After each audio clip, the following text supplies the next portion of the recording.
Hi students, today we are going to discuss about the cyclotron. Cyclotron is a device used to accelerate the charged particles to gain large kinetic energy. So large kinetic energy gain பண்ணி charged particles accelerate பண்ணுறதுக்காக use பண்ணக்கூடியது cyclotron. It is also called as high energy accelerator. It was invented by Lorentz and Livingston in 1934. ஓகேங்களா. So இந்த principal என்ன அப்படின்னு பார்த்தோன்னா, charged particle moves perpendicular to the magnetic field, it experiences magnetic Lorentz force. இதுதான் இதனுடைய principle. So magnetic Lorentz ஃபோர்ஸை base பண்ணி தான் நம்மளுடைய சைக்ளோட்ரான் ஃபங்க்ஷன் ஆகிட்டுருக்கு. ஸோ இதனுடைய கன்ஸ்ட்ரக்ஷன் அப்படிங்கிறத நம்ம பார்த்தோம் அப்படின்னா, கன்ஸ்ட்ரக்ஷன் மீன்ஸ் என்னன்னா, it have a 2 Ds. So இதை பார்த்தோம் அப்படின்னா, the schematic diagram of cyclotron is shown in a figure. The particles are allowed to move in between the two semicircle metal containers called Ds.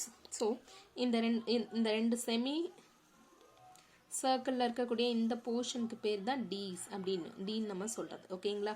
So we are having 2 Ds. நம்மக்கிட்ட 2 Ds இருக்குது. ஓகேங்களா. Ds are enclosed in an evacuated chamber. So இந்த Ds சுற்றி என்ன இருக்குது, ஒரு evacuated chamber, and it is kept in a region with uniform magnetic field controlled by an electromagnet. So இது ரெண்டுமே இங்கே நம்ம கொண்டு போய் பிளேஸ் பண்ணியிருக்கிறது ஒரு எங்கே பிளேஸ் பண்ணியிருக்கோம் அப்படின்னா எவாக்குவேட்டட் சேம்பருக்குள்ளார. அண்ட் தென் அது மட்டும் இல்லாமல் நம்ம எதுக்குள்ளே இட் இஸ் கெப்ட். ஸோ அதை எங்கே வச்சுருக்கோம் அப்படின்னா ஒரு uniform magnetic field controlled by an electromagnet. ஓகேங்களா. ஸோ இந்த டீஸை டீஸ்க்குள்ளே நம்ம பார்ட்டிகல்ஸ் மூவிங்கில் இருக்கிறத கண்ட்ரோல் பண்ணுறதுக்கு அண்ட் எதுக்குள்ளார வச்சுருக்கோம்னா ஒரு யூனிஃபார்ம் மேக்னெட்டிக் ஃபீல்டுக்குள்ளார இதை நம்ம யூஸ் பண்ணி பிளேஸ் பண்ணியிருக்கோம். தென் the direction of magnetic field is normal to the plane of the Ds. The direction of the magnetic field is normal to the plane of the Ds. இந்த Dsக்கு magnetic field எப்படி இருக்கு அப்படின்னா perpendicular இருக்கு. Dsக்கு magnetic field perpendicular இருக்கு. The 2 Ds are kept separated with a gap and source S. இந்த 2 Dsம் எப்படி இருக்கும் அப்படின்னா செப்பரேட்டடாக இருக்கும். அது ரெண்டுத்துக்கும் நடுவில் என்ன இருக்குன்னா கேப் இருக்கும். அந்த கேப்பில் தான் நம்ம சோர்ஸை பிளேஸ் பண்ணியிருக்கோம். ஓகேங்களா. the source S is placed at the center in the gap between the Ds. Source S is kept placed at the center in the gap between the Ds, and Ds are connected to the high frequency accelerating voltage. This one gives the high potential. Okay, next working என்ன அப்படின்னா, let us assume the ion ejected from the source is positively charged. இப்போ நம்ம என்ன எடுத்துக்க போகிறோம், இந்த சோர்ஸ்லேருந்து வரக்கூடிய அயானை என்னவா எடுத்துக்க போகிறோம் அப்படின்னா பாசிட்டிவ்லி சார்ஜாக எடுத்துக்க போகிறோம். as soon as ion is ejected it is accelerated towards the Ds. இப்போ என்ன ஆகுது, இங்கே இருக்கக்கூடியது ஆக்சலரேட் ஆகுது, எஜெக்ட் ஆகும் பொழுது இது வந்து என்னவா இருக்கும், பாசிட்டிவாக இருக்கிறதுனால Dsஐ நோக்கி போகும். அப்போது which has negative potential at the same time. Okay, since the magnetic field is normal to the plane of the Ds, the ion moves in a circular path.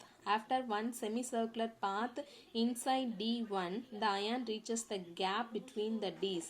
At this time, the polarities of the Ds are reversed, so that the ion is now accelerated towards the D2 with a greater velocity.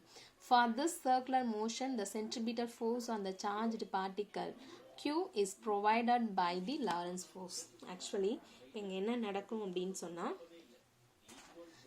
சிம்பிளாக உங்களுக்கு சொல்லணும்னா, இப்போது source எஸ்ல இருந்துட்டு நமக்கு என்ன ஆகும் அப்படின்னா ion வந்து வெளியில் வரும். ஸோ அப்படி வரக்கூடிய அயான்ஸ் வந்து என்ன ஆகும் அப்படின்னா இங்கே இருந்துட்டு ஃபர்ஸ்ட் டீஸ்குள்ளார என்ட்ராக போகும். அப்படி என்ட்ராகும் பொழுது இது வந்து பாசிட்டிவ் சார்ஜ் பார்ட்டிக்கல், எது உள்ள அயான் சோர்ஸ் எஸ்லேருந்து வரக்கூடியது பாசிட்டிவ் சார்ஜ்.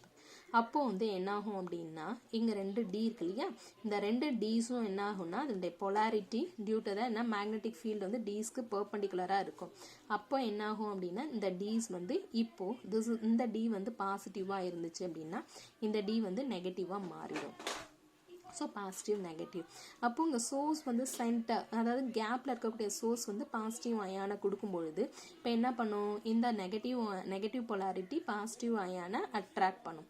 ஸோ அப்போ டிக்குள்ளார இந்த பாசிட்டிவ் அயான் உள்ளே போயிட்டு சர்க்குலர் மோஷனை ட்ராவல் பண்ணி வெளியில் வரும்பொழுது என்னாகும் அப்படின்னு சொன்னால் கேப்புக்கு வரும்பொழுது once again the polarity of the dees will be changed. So that means பாசிட்டிவாக இருக்கிறது நெகட்டிவாக மாறிடும், நெகட்டிவாக இருக்கிறது பாசிட்டிவாக மாறிடும். அப்போ இங்கே வந்து அயான் என்ன பண்ணும், திரும்ப இந்த டீக்குள்ளே என்ட்ரு ஆகும்.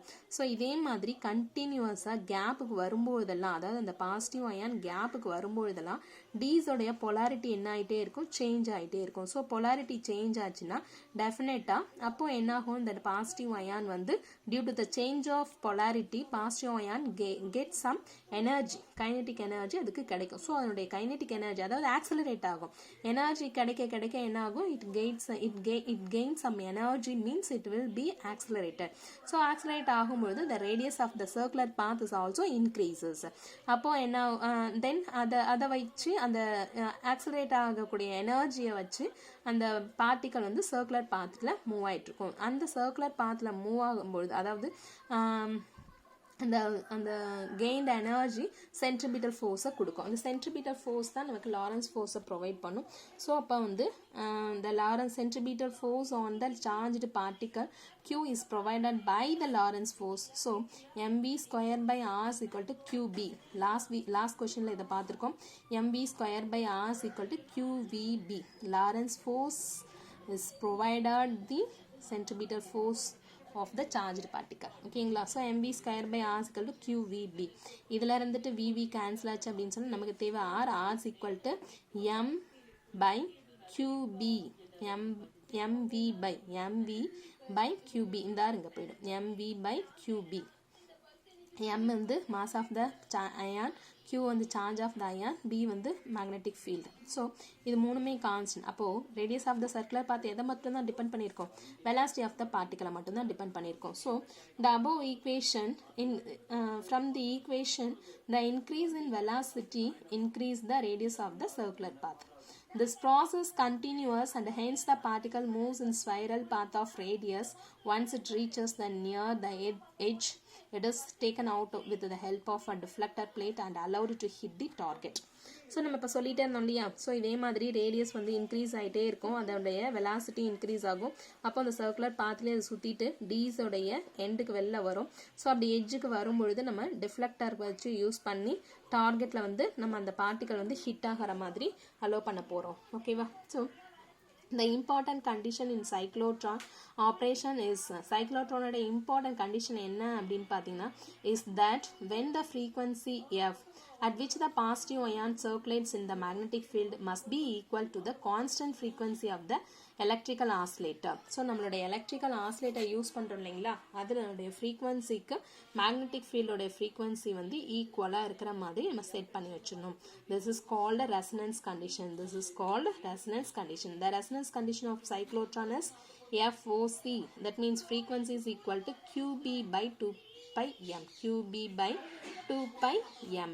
ஸோ இதனுடைய டைம் பீரியட் அப்படிங்கிறது நமக்கு reciprocal of frequency is called as time period. So 2 pi m by QB is the time period. ஓகேங்களா?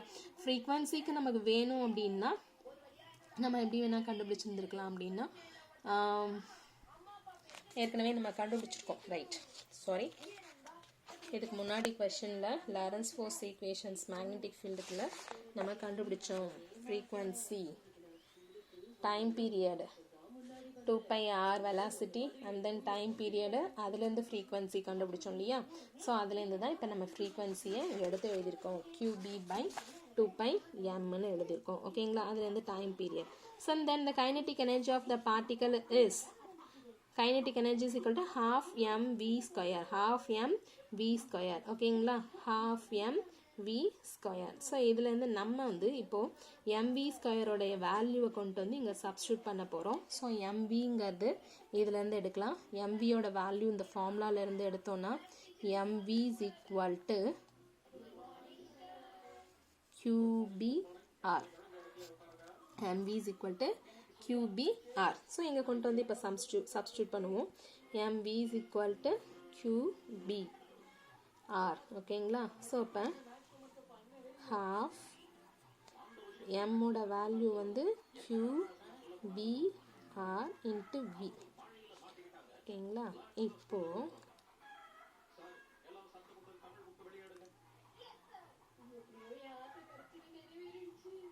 சாரி v கண்டுபிடிச்சி v ஸ்கொயரோட ஃபார்முலாவை சப்ஸ்டியூட் பண்ணுறோம். v எடுத்துக்கணும். v is equal to qbr by m. ஓகேவா, qbr by m. நமக்கு தேவை kinetic energy formula. So kinetic energy is equal to half mv square. So half m into v ஓட formula q square b square r square by m square. So m square cancel ஆயிடுச்சு அப்படின்னு சொன்னா kinetic energy equal to half q square b square r square by m. half q square b square r square by 2m. ஓகேங்களா. So இதில் இந்த limitation of cyclotrons, limitations of cyclotrons என்ன அப்படின்னு நம்ம கண்டுபிடிச்சோம் அப்படின்னா the speed of the ion is limited. The speed of the ion is limited and electron cannot be accelerated. Uncharged particles cannot be accelerated. Speed of the இந்த cyclotron உடைய limitations வந்து cyclotron உடைய limitations அப்படின்னு எடுத்தோம்னா the speed of the ion is limited இருக்கணும். And then electron cannot be accelerated. Speed of the ion is limited and then electron cannot be accelerated. இது positive charge பார்ட்டிகளை மட்டும்தான் accelerate பண்ண முடியும். அதனால electron cannot be accelerated. Uncharged particles cannot be accelerated. Uncharged particles cannot be accelerated. ஓகேங்களா. So இது வந்து நம்ம இது வரைக்கும் பார்த்தது cyclotron. Cyclotron is a very important question. So அதனால அதை கரெக்டாக படித்து எழுதி சப்மிட் பண்ணிடுங்க. Thank you students.